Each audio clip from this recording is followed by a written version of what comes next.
Let's have a look at this question. It says if r is a constant such that modulus of x square minus 4x minus 13 equals to r has exactly three distinct roots, then the value of r is what? Now understand, before we look at this particular question, we will have to understand how a quadratic equation inside a modulus behaves. So let me develop a quadratic equation, a random quadratic equation. Suppose I develop a quadratic equation x minus 2 into x minus 3 and put this quadratic equation inside a modulus. So what will be this quadratic equation? This quadratic equation would turn out to be modulus of x square minus of 5x plus of 6. Okay, this is what it will turn out to be. Correct. Now, if you look at the graph of this particular equation or modulus of x minus 2 into x minus 3, if you look at the quadratic equation and look at the graph of this quadratic equation, between 2 and 3 it is going to intersect with the x-axis, and you are going to find a graph that moves like this. This is how it is going to move, right? The moment you put it into the modulus, you will realize nothing on the negative part of y-axis is possible, because the outcome of this will always be positive. So basically every point will take a mirror image, and when you draw the graph with the modulus, you are going to get a graph that moves like this. This intersects till the 2, but anything on the negative side becomes positive, getting multiplied by minus 1, and you are going to get a graph that moves like this. This is the intersection of 3, and beyond 3 it was anyways positive, so this is how the graph will look like.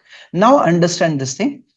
If I have to make this equals to a particular value and ensure that there are three solutions, then how do I do this? Now observe this thing, that if I make it, so this is a value that you are going to get over here, which is the highest point between 2 and 3, right? If you make this quadratic equation along with the modulus equals to this particular value, and that value is lower than this value, then it is going to intersect with your graph at 4 points, 1, 2, 3, and 4.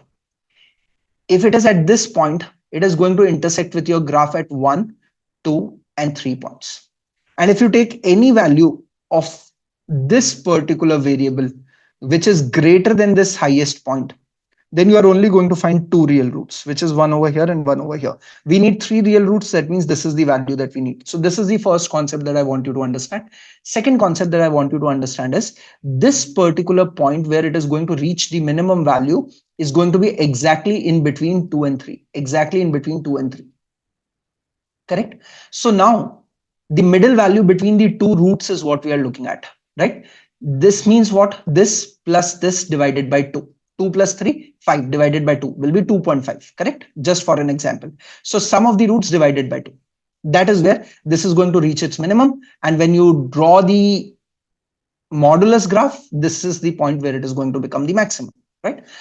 So fair enough. Now let's go back to this particular equation that was given to us over here.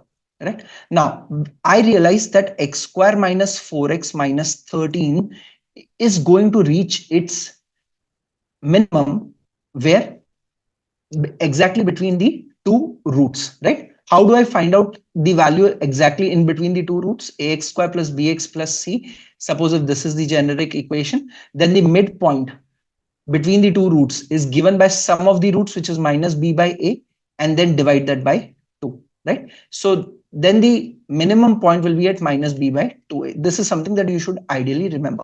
Minus b by 2a. So if you do a minus b by 2a over here, minus of minus 4 divided by 2, a is 1 over here. So I realize that my function is going to reach its minimum value at x equals to 2. Put that x equals to 2 back into this equation.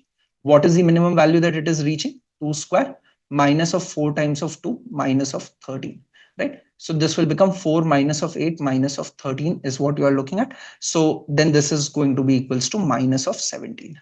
That means whatever equation you are going to get, right? You are going to get an equation which is over here minus of 13, intersecting with the lowest point on this graph will be at minus 13, right? When you take the modulus of this, this is going to become plus of 13 at the top, and at this value you will have three roots. So my value of r should ideally be plus of 17, because I want this modulus of x square minus 4x minus 13 to be equals to R and should have three solutions. Three solutions is possible only when you are looking at this particular point, and that particular point is 17. So the value of R must be 17.